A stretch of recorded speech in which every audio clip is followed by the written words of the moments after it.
नमस्कार। बड़ी बहस मध्य प्रदेश में आपका स्वागत है। मैं हूं आपके साथ विवेक पांडे। लोकसभा चुनाव के तीसरे चरण में मध्य प्रदेश की 9 सीटों पर शाम 6 बजे वोटिंग खत्म हुई। मध्य प्रदेश में तीसरे चरण में करीब 66% मतदान हुआ है। सबसे ज्यादा मतदान प्रदेश की सबसे हाई प्रोफाइल सीट राजगढ़ में हुआ। राजगढ़ में आंकड़ा 73% तक पहुंच गया, तो सबसे कम भिंड में, जहां पर आंकड़ा 53% था। सुबह से ही लंबी लंबी कतारें दिखाई थी। हालांकि दोपहर में गर्मी बढ़ने के साथ ये संख्या कम होती चली गई। शाम होते ही फिर से वोटर्स पोलिंग बूथों पर आने लगे। वोटिंग के दौरान कई जगहों पर छिटपुट घटनाएं सामने आई, तो कुछ जगहों पर लोगों ने वोटिंग का बहिष्कार भी किया। भिंड के सुरपुरा थाना क्षेत्र के भदौरियापुरा में दो पक्षों में मारपीट हो गई, तो मुरैना में बीएसपी प्रत्याशी को पुलिस की लाइन में बैठाने पर हंगामा हो गया। मुरैना में दबंगों पर दलितों के घर जलाने के आरोप लगे। साथ ही राजगढ़ में शराब पीकर अभद्रता कर रहे पीठासीन अधिकारी को कलेक्टर ने निलंबित कर दिया। तीसरे चरण में एमपी की 9 सीटों पर कितना रहा वोटिंग प्रतिशत और ये वोटिंग प्रतिशत क्या कहता है, इसी मुद्दे पर होगी विस्तार से चर्चा और कुछ मेहमानों को भी आपके साथ जोड़ेंगे। लेकिन आज के ये जो मतदान प्रतिशत हैं, ये बता रहे हैं कि कहीं ना कहीं आज का ये जो वोटिंग परसेंटेज है बहुत ज्यादा नहीं, लेकिन बहुत कम भी नहीं। दो खास मेहमान इस वक्त आपके साथ चर्चा में जोड़ते हैं। हमारे साथ सत्येंद्र जैन जी जुड़ चुके हैं, प्रवक्ता है मध्य प्रदेश बीजेपी। विवेक त्रिपाठी जी जुड़ चुके हैं, प्रवक्ता मध्य प्रदेश कांग्रेस। दोनों मेहमानों का बहुत स्वागत है। शुरुआत त्रिपाठी जी आपसे करते हैं। 9 सीटों पर मतदान आज संपूर्ण हुआ और इसमें कई हाई प्रोफाइल सीटें भी थी।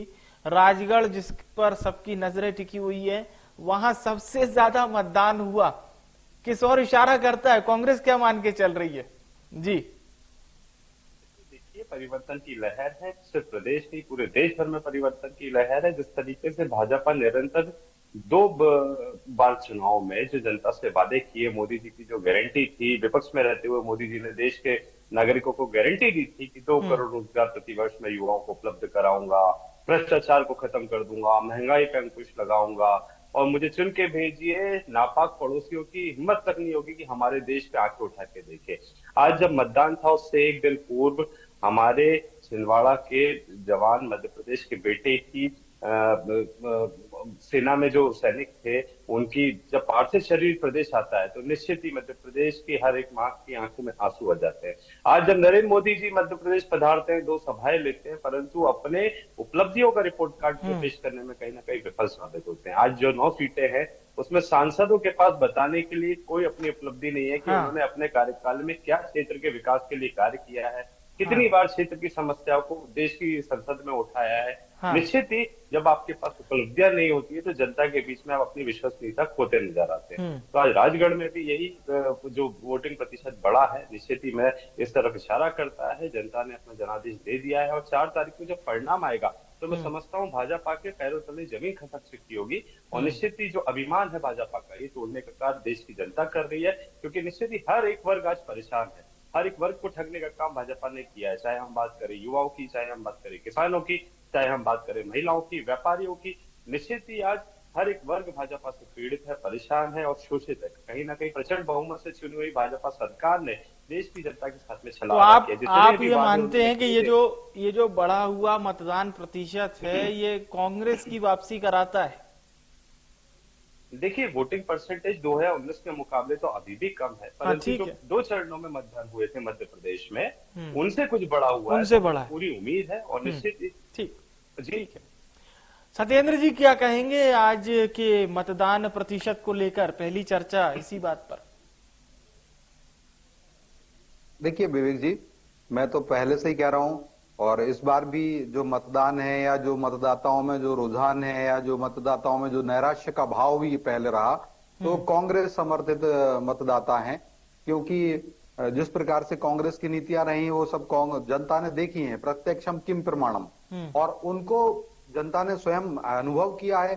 और जिस प्रकार से कांग्रेस के नेताओं ने जो चुनाव लड़ा है या पिछले 10 साल में जिस प्रकार से कांग्रेस की नीति रही है, उससे साफ साफ झलकता है कि कांग्रेस जो एक मेजॉरिटेरियनिज्म के खिलाफ लड़ाई की जो लड़ना चाहती है, जिस प्रकार से इन्होंने अपने जो न्याय पत्र में भी कहा है ना, जिसमें मुस्लिम लीग की छाप नजर आती है। मेरे पास न्याय पत्र भी है इनका, इसमें साफ साफ लिखा हुआ है कि जो इनका पर्सनल लॉ बोर्ड को स्ट्रेंथन करना है, इस प्रकार से जो काम करने की बात है ना, पर्सनल लॉ बोर्ड, इसमें लिखा हुआ है कांग्रेस व्यक्तिगत कानून में सुधार को बढ़ावा देगी।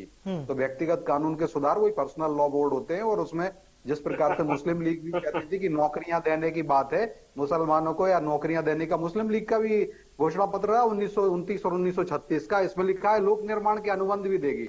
तो ये लोक निर्माण के अनुबंध जो है ना विवेक जी, इसमें अनुबंध जो है ना योग्यता के आधार पर दिए जाते हैं। उसमें ये नहीं देखा जाता है, आरक्षण नहीं देखा जाता, क्योंकि आप कोई पुल बना रहे हैं, अब उसमें आप रिजर्वेशन देंगे और उसमें आप कैपेसिटी क्राइटेरिया को नहीं टेस्ट करेंगे, तो कैपेबिलिटी नहीं देखेंगे, तो फिर आपका पुल की क्या स्थिति होगी। तो राहुल जी तो कह रहे हैं कि कोर्ट के फैसले को पलट देंगे, हम 50% से ज्यादा कर देंगे आरक्षण।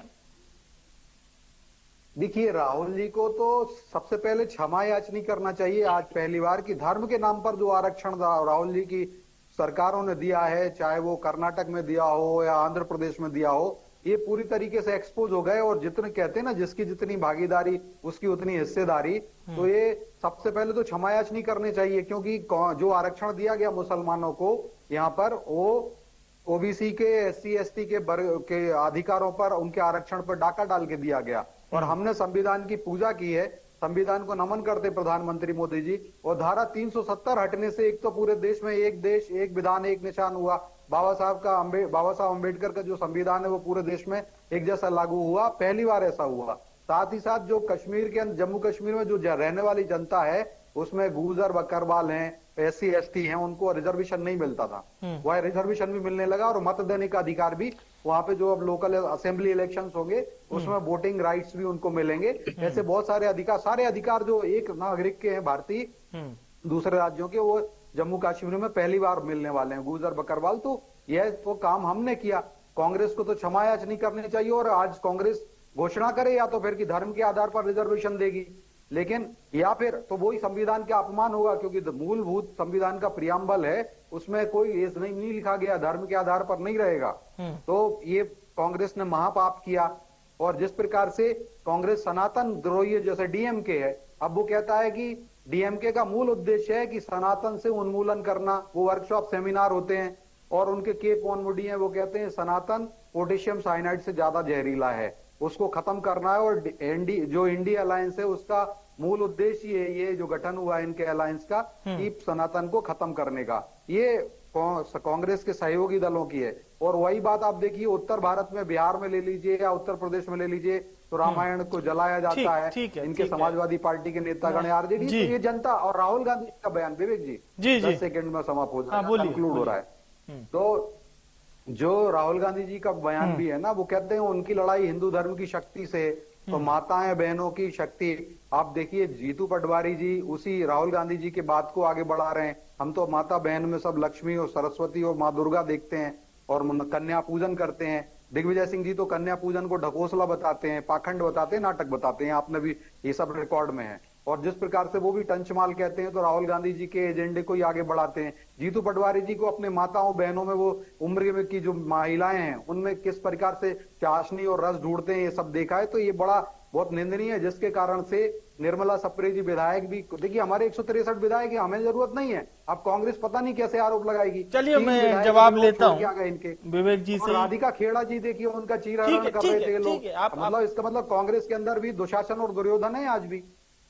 विवेक जी, मेरा सवाल इस बात को लेकर रहेगा, ठीक है, आप सत्येंद्र जी की बात का जवाब दीजिएगा, लेकिन ये जो 2019 के मुकाबले घटता हुआ वोटिंग परसेंटेज है, इसे आप लोग किस तरह से देख रहे हैं? ये इसका मूल कारण क्या मानते हैं? देखिए, जब मोदी जी विपक्ष में थे तो बड़ी बड़ी बातें किया करते थे। मोदी जी ने गारंटियों के नाम पे कहा था कि देश की जनता अगर मुझे चुन के आती है तो मैं देश में हालात बदल दूंगा। मोदी जी जब विपक्ष में थे तो गुमराह करने के लिए, भ्रम फैलाने के लिए कहा करते थे कि कांग्रेस की सरकार में भारी भ्रष्टाचार हो रहा है, 2G घोटाला हो गया, 3G घोटाला हो गया, कोल घोटाला हो गया। 10 साल में एक भी घोटाले की सजा नहीं करा पाए मोदी जी। मोदी जी जब विपक्ष में थे तो कहा करते थे कि सत्ताधारी दल के, कांग्रेस के नेताओं के स्विस बैंक में पैसे जमा है अरबों रुपए। राहुल जी के नाम पर व्हाट्सएप पे मैसेज चलाया करते थे कि इनके स्विस अकाउंट में इतने करोड़ रुपए सोनिया जी के अकाउंट में इतने करोड़ रुपए, मनमोहन सिंह जी के अकाउंट में इतने करोड़ रुपए, रॉबर्ट वाड्रा जी के अकाउंट में इतने करोड़ रुपए, लंबे लंबे मैसेज इनकी पूरी आईटी टीम पूरे देश में सर्कुलेट किया करती थी और एक माहौल बिगाड़ने का कार्य कर रही थी। तो निश्चित ही जनता को भ्रमित करके वोट छीन के सरकार बना ली। आपने गारंटी दी थी कि मोदी चुन के आएंगे तो 100 दिन में महंगाई खत्म कर देंगे। जनता ने आपको 1000 दिन दिए। आपने गारंटी दी थी कि अगर मोदी चुन के आएंगे तो देश के नापाक पड़ोसी कभी आंख उठा के नहीं देख पाएंगे। निरंतर हमारी सीमाओं पर घुसपैठ हो रही है, हमला हो रहा है, आप चुप है। नक्सलवाद को खत्म कर देंगे। अभी 10 दिन पहले छत्तीसगढ़ में नक्सलियों ने फिर हमला किया, फिर हमारे जवानों को आहत किया। तो कहीं ना कहीं जिस जिस चीज की मोदी जी ने गारंटी दी थी, जब 400 रुपए का गैस सिलेंडर था तो मोदी जी का चुनावी कैंपेन हुआ करता था, बहुत हुई महंगाई की मार, अब आएगी मोदी सरकार। मोदी सरकार आ गई, 1000 रुपए का गैस सिलेंडर ले आई। तो ये देश की जनता देख रही है। आपने अभी भाजपा के प्रवक्ता महोदय को सुना, उन्होंने जितनी भी बातें कही उसमें कांग्रेस को कोसने, राहुल गांधी को कोसने के अलावा इन्होंने कुछ भी नहीं किया। आज नरेंद्र मोदी जी मध्य प्रदेश आते हैं, 2 सभाएं लेते हैं, अपनी उपलब्धियां नहीं बताते। आज 9 सीटों पे जहां लोकसभा का चुनाव होने वाला है, इनके सांसद चुने हुए जनप्रतिनिधियों ने क्षेत्र के विकास के लिए क्या किया, स्वास्थ्य सेवाएं सुधारने के लिए क्या किया, शिक्षा व्यवस्था के लिए क्या किया। ऐसे वहां पे युवा जो पलायन कर रहे हैं रोजगार के लिए, शिक्षा के लिए, अन्य प्रदेशों का रुख कर रहे हैं, उनको रोकने के लिए इनके पास क्या नीति है। आज मुरैना में आज भी जल संकट बना हुआ है, वहां पे खनन माफिया अपने पैर पसारा हुआ है, अवैध उत्खनन हो रहा है, रोकने वाले अधिकारियों के ऊपर ट्रक बुलडोजर चढ़ा दिए जाते हैं, उनकी हत्या कर दी जाती है। इन सारे विषयों पे मोदी जी एक शब्द नहीं बोले। आज भोपाल की महिलाएं जब मतदान करने निकली थी तो उन्होंने देखा कि इनकी जो कथनी और करनी उसमें कितना अंतर है। महिला सम्मान की, महिला सुरक्षा की बात करते हैं, पर मध्य प्रदेश की राजधानी भोपाल में इनके मंत्री के सुपुत्र द्वारा एक महिला के ऊपर प्राणघातक हमला होता है। आज तारीख तक उस मंत्री के सुपुत्र की गिरफ्तारी नहीं हुई है। तो ये भोपाल की महिलाएं सवाल पूछ रही है मोदी जी से और भाजपा के मेरे साथी सभी मित्रों से कि आपकी कथनी और कथनी में अंतर क्यों है, आपका ये दोहरा चरित्र क्यों है। आप विदेश जाते हैं नरेंद्र मोदी जी, तो विदेश में जाके डंका बजाते हैं कि मैं महात्मा गांधी की भूमि से आता हूँ, मैं बापू की भूमि से आता हूँ। तो विदेश में क्या ये जाके बताते हैं कि भाजपा की जहां जहां सरकार है वहां नाथूराम गोडसे के मंदिर बना के उनकी पूजा की जाती है। निश्चित ही इनका दोहरा चरित्र है। अच्छा, एक बात जरूर बताइए, एक बात जरूर बताइए कि इंडिया अलायंस, अगर इंडिया अलायंस की मान लीजिए सरकार भविष्य में बनती है, इस सरकार का चेहरा कौन होगा, इसको लेकर सवाल हो रहे हैं। प्रधानमंत्री का चेहरा कौन होगा, लीड कौन करेगा, क्योंकि यूपीए के दौर में कांग्रेस मजबूत अवस्था में थी। क्या कांग्रेस में आज भी वही ताकत है, वही मजबूती है कि कांग्रेस इन तमाम दलों को लीड कर सके, देश को एक दिशा दिखा सके? 4 तारीख को जब देखिए, ये बहुत आगे की प्रक्रिया है। 4 तारीख को जब परिणाम होगा तो गठबंधन में आपको सभी सहयोगी दलों को महत्वपूर्ण भूमिका में रखना होता है। और मैं समझता हूँ निश्चित ही 4 तारीख को जो भी देश का प्रधानमंत्री होगा वो जनादेश से चुना होगा। और निश्चित ही मैं समझता हूँ जन भावना को ध्यान में रखते हुए इंडिया अलायंस प्रधानमंत्री के चेहरे का चयन करेगी। और मैं फिर बताना चाहता हूँ, जनता की चुनी हुई सरकार है, हम जनता को न्याय दिलाने आए हैं। जनता के साथ में जिस तरीके से भाजपा बार बार पक्षपातपूर्ण माहौल क्रिएट कर रही है, अभी मेरे साथी बता रहे थे कि ओबीसी में मुस्लिम वर्ग को बहुत ज्यादा हमने स्थान दे दिया। कर्नाटक और आंध्रा में जहां जहां कांग्रेस की सरकार है, इन्होंने आरोप लगाया। इन्होंने ये नहीं बताया कि 20 साल से मध्य प्रदेश में भी ओबीसी में मुस्लिम छात्रों को छात्रवृत्ति दी जाती है। बहुत अच्छी बात है, हम स्वागत करते हैं। गुजरात में नरेंद्र मोदी जी थे, तब से वो मुस्लिम छात्रों को ओबीसी के तहत छात्रवृत्ति प्रदान कर रहे हैं। अगर किसी भी वर्ग का छात्र पढ़ रहा है तो उसमें अच्छी बात है। चलिए इस पे जवाब ले लेता हूँ। मुस्लिम नहीं है, हमारे लिए जैन भी है, हमारे लिए सिख भी है, हमारे लिए ईसाई भी है, हमारे लिए अल्पसंख्यक की परिभाषा में ये सभी आते हैं। परंतु भाजपा के पेट में दर्द होता है और भाजपा बार बार अल्पसंख्यक मतलब मुस्लिम से जोड़ देती है। निश्चित ये दुखद है, देश के संविधान के लिए खतरा। अच्छा, ठीक है सत्येंद्र जी, सीधा जवाब इस बात को लेकर रहेगा। कांग्रेस पार्टी और तमाम विपक्षी दलों का ये कहना है कि चुनाव से पहले, जब मतदान नहीं हुए थे पहले चरण के, उससे पहले बीजेपी 400 पार का नारा दे रही थी, लेकिन 2 चरण के चुनाव के बाद बीजेपी ने 400 पार का नारा देना बंद कर दिया।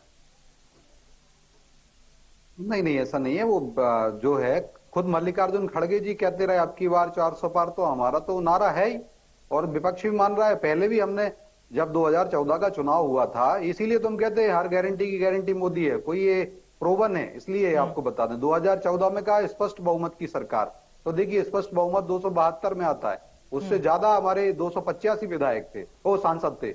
और इसी प्रकार से 2019 के लोकसभा चुनाव में हमने कहा अब की बार भाजपा का 300 पार, तो 303 सांसद रहे।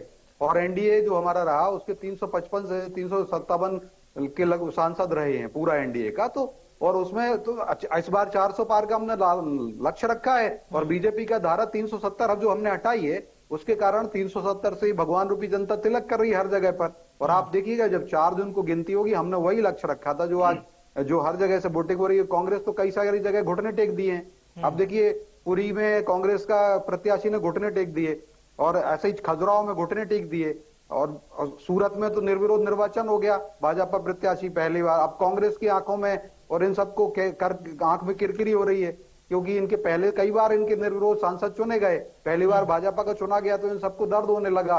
पहले कहते थे सर्वसम्मति से हुए, अब आप कहते हैं कि ये बड़ा दिक्कत हो गई इनको। तो ये चाहे वो कन्नौज में देखो समाजवादी इनकी इंडिया अलायंस, एक बार कन्नौज में भी डिंपल यादव के साथ भी हुआ। तो मैं बता दूं ये सब रहा, लेकिन जो बात कही तो मैं बता दूं कांग्रेस सही में अल्पसंख्यकों के हित में है। विपक्ष तो ये कह रहा है कि हम लोकतंत्र को बचाने के लिए इकट्ठा हुए हैं।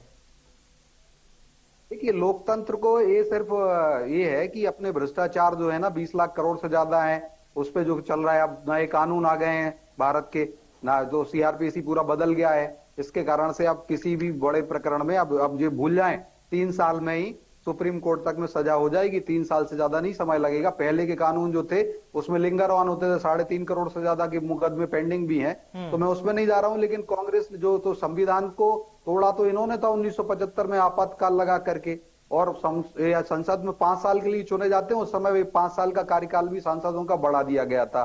इसी प्रकार से आप देखिए शाहबानो केस जो आज आप बात कह रहे हैं, राम मंदिर के लिए भी जो निकल के आ रहा है, कांग्रेस में 40 साल पुराने नेता है। सुन तो लीजिए, आप 10 सेकंड और दीजिए, कंक्लूड करवाइए।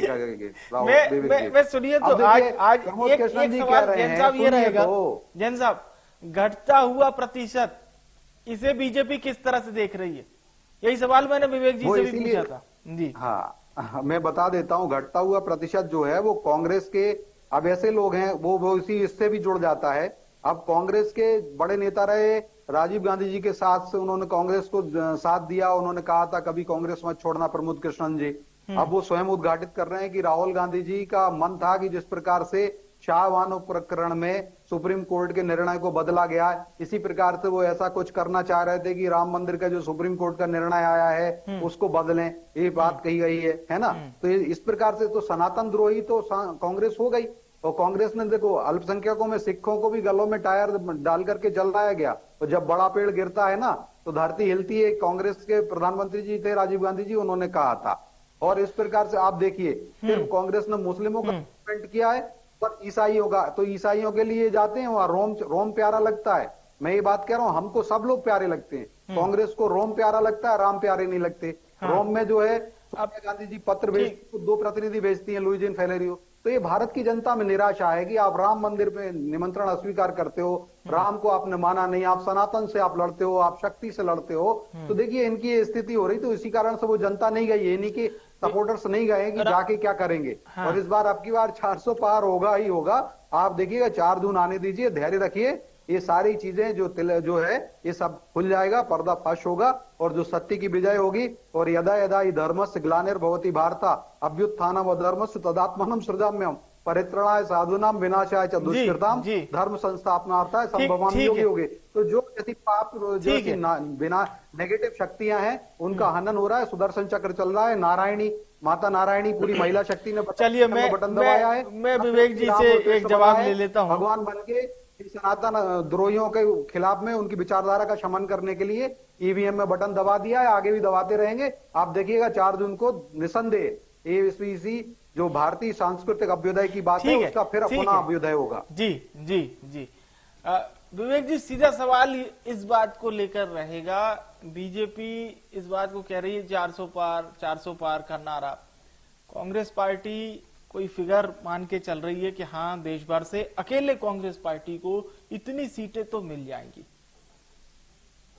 देखिए भाजपा की तो आदत है भ्रामक बातें करना। अभी आपने हमारे आदरणीय प्रवक्ता महोदय को सुना, उन्होंने कहा सुदर्शन चक्र चल रहा है। सुदर्शन चक्र वहां विदेश पहुंचेगा, जो आपके सांसद प्रत्याशी 3000 अश्लील वीडियो बना के भागे हुए उन तक पहुंचेगा, उनकी गिरफ्तारी होगी, उनके ऊपर कार्रवाई होगी। महिला सुरक्षा की बात करती है, किसी भी जब आप बात करते हैं, मोदी जी को आज मैं सुन रहा था, मोदी जी ने कहा मुझे अगर मैं फिर चुन के आता हूं तो आपके अधिकारों के लिए लड़ूंगा।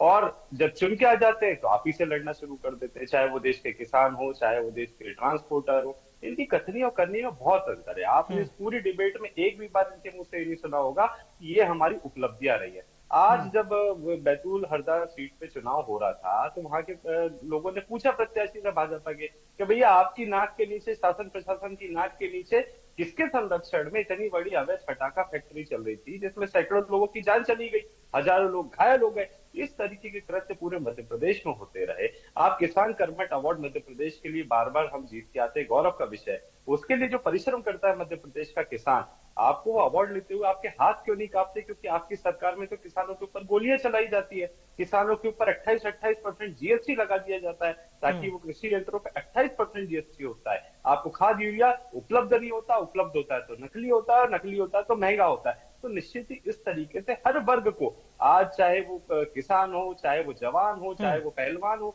जब भाजपा के शासनकाल में सब परेशान है तो किस आधार पे बोल रहे हैं? क्या ईवीएम हैक कर रहे हैं? किस आधार पे ये कह रहे हैं कि हम 400 पार चली गई ना विवेक जी तो मैं मिठाई खिलाऊंगा इनको, इनसे कहिएगा। निश्चित ही आज मध्य प्रदेश ही नहीं देश में परिवर्तन, ये इन्होंने देश को क्या भ्रमित करने का, ये सोचते हैं कि 2 बार जिस तरीके से भ्रमित कर लिया आगे भी ये भ्रमित कर लेंगे। आज देश का नागरिक जाग चुका है, देश का नागरिक जागरूक है, देश का नागरिक देख रहा है कि किस तरीके से इनके प्रचारों में तो बहुत अच्छा देश दिखता है कि बहुत अच्छा भारत का विकास हो रहा है, विकसित भारत। इनको समय चाहिए 2047 तक। अगर ये कुछ करना चाहते हैं तो ये जनता से समय मांगते, पहले 100 दिन मांगे थे, भ्रष्टाचार खत्म कर दूंगा, महंगाई खत्म कर दूंगा, 100 दिन दे दीजिए। भारत की जनता ने 1000 दिन दे दिए कि जाइए मोदी जी विकास करिए। मोदी जी अब कह रहे हैं 2047 तक का समय दे दीजिए। आपको कुछ करना है तो 2047 तक का समय दे दीजिए। देश का युवा देश के लिए कुछ करना चाहता है तो अगली पीढ़ी में आप 4 साल का समय दे रहे हैं। तो ये कहीं ना कहीं मैं समझता हूँ विश्वासघात है और मूल मुद्दे पे बात होनी चाहिए। मूल मुद्दे पे बात न करके आप विपक्ष को बस पोषने का काम कर रहे हैं, भ्रमक प्रचार कर रहे हैं। अब मुद्दे पे बात कीजिए ना कि मुरैना में आज तक पानी की समस्या क्यों है,